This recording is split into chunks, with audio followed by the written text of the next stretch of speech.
करीब 3.5 साल से ज़्यादा वक्त से रूस यूक्रेन की जंग लगातार जारी है और अब ये धीरे धीरे विश्व युद्ध में तब्दील होती दिखाई दे रही है।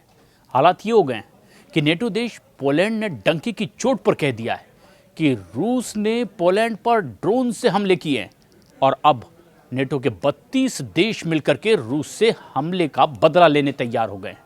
हालात ये हो गए हैं कि एक तरफ तो रूस को कमज़ोर करने के लिए और हराने के लिए अमेरिका भारी प्रतिबंध और टैरिफ का सहारा ले रहा है, तो वहीं दूसरी तरफ जर्मनी, फ्रांस, ब्रिटेन और पोलैंड जैसे नेटो देश भी घातक हथियार, लड़ाकू जेट और लंबी दूरी के ड्रोन से रूस पर बड़े हमले की तैयारी शुरू कर चुके हैं। दूसरी तरफ रूसी राष्ट्रपति पुतिन ने भी अब ये दावा कर दिया है कि अगर रूस के वजूद पर खतरा आया तो फिर रूस अमेरिका पर परमाणु हमला कर सकता है। रूसी परमाणु धमकी के बाद ये अमेरिका के साथ साथ सभी नेटो देशों को भी अलर्ट है और ऐसे में रूस के करीबी बाल्टिक देश लिथुआनिया, एस्टोनिया और लातविया में भी हजारों सैनिक बॉर्डर पर पहुंच चुके हैं।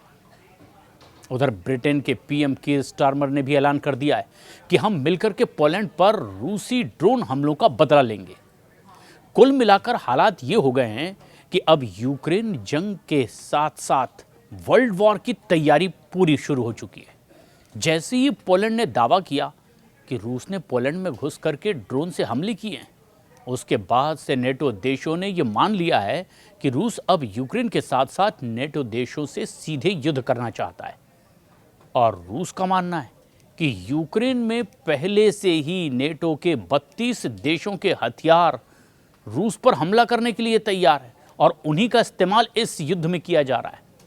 अब इससे बेहतर तो ये होगा कि नेटो देश सीधे सीधे आमने सामने की जंग के लिए मैदान में उतर जाएं, ताकि यूक्रेन में केवल एक मोर्चे से रूस पर अमेरिका, ब्रिटेन, फ्रांस और जर्मनी मिलकर एक तरफ से दबाव बनाएं। अब ऐसे में ये सीधे युद्ध की ललकार पुतिन की तरफ से है।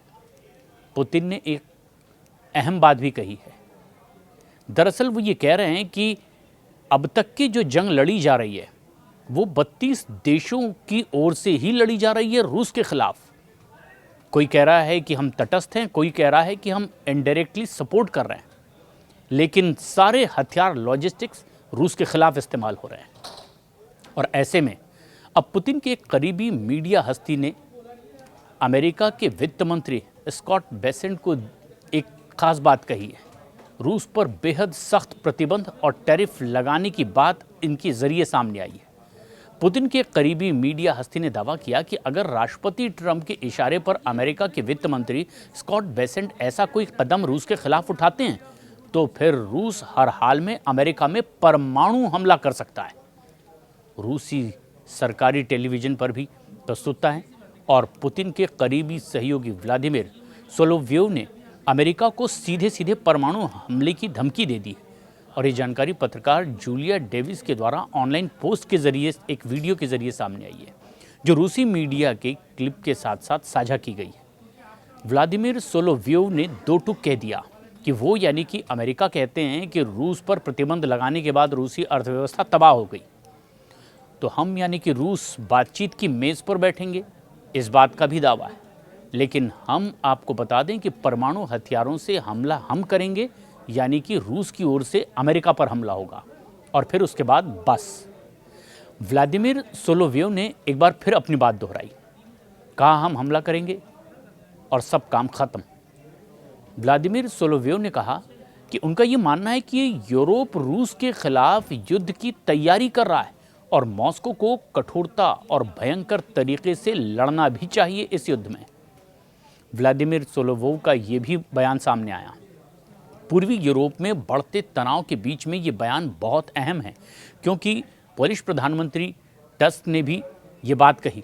पश्चिमी यूक्रेन पर रात भर एक के बाद एक हमले, 19 रूसी ड्रोनों ने पोलिश हवाई क्षेत्र का उल्लंघन किया और पोलैंड ने राष्ट्रीय सुरक्षा के लिए इसे एक बड़ा खतरा बताते हुए औपचारिक रूप से नेटो के अनुच्छेद 4 का इस्तेमाल किया और अपनी पूरी हवाई ताकत भी इसमें झोंक दी है।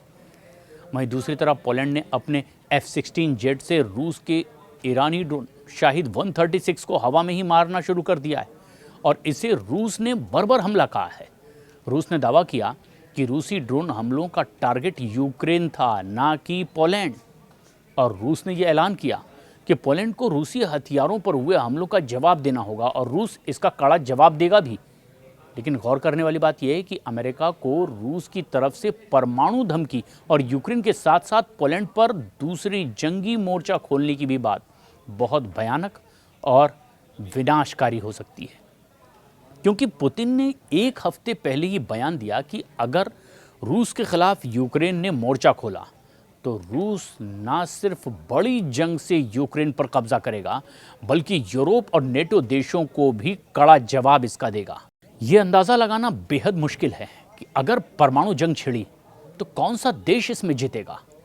लेकिन इस वक्त रूस ने अपने तेवरों से ये साफ कर दिया है कि रूस यूक्रेन में अपना मिशन पूरा करके ही दम लेगा और किसी भी हद तक इसके लिए वो जाने को तैयार है।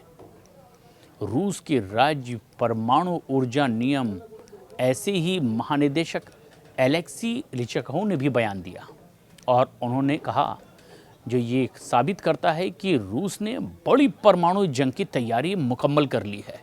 और रूस के सरकारी परमाणु निगम के चीफ ने डंके की चोट पर कह दिया कि दुनिया की सबसे बड़ी परमाणु शक्ति यानी रूस के सामने बेहद भीषण खतरे हैं और इन्हीं खतरों को देखते हुए आने वाले सालों में रूस की परमाणु सुरक्षा को और मजबूत किया जाना चाहिए और रूस और अमेरिका अपने परमाणु शस्त्रागार को और ज़्यादा बड़ा करने में जुटे हुए हैं।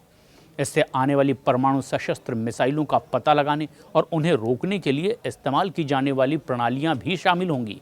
और ठीक इसी तरह से जैसे चीन अपनी परमाणु क्षमता को ब्रिटेन और फ्रांस से कहीं ज़्यादा आगे बढ़ा रहा है, और रूसी सरकारी समाचार एजेंसी ने भी ये बात साफ कह दी है कि वर्तमान में भू राजनीतिक स्थिति में हमारे देश के अस्तित्व के लिए बहुत बड़ा खतरा है। और इसीलिए परमाणु कवच, जो एक तलवार भी है, हमारी संप्रभुता की गारंटी है।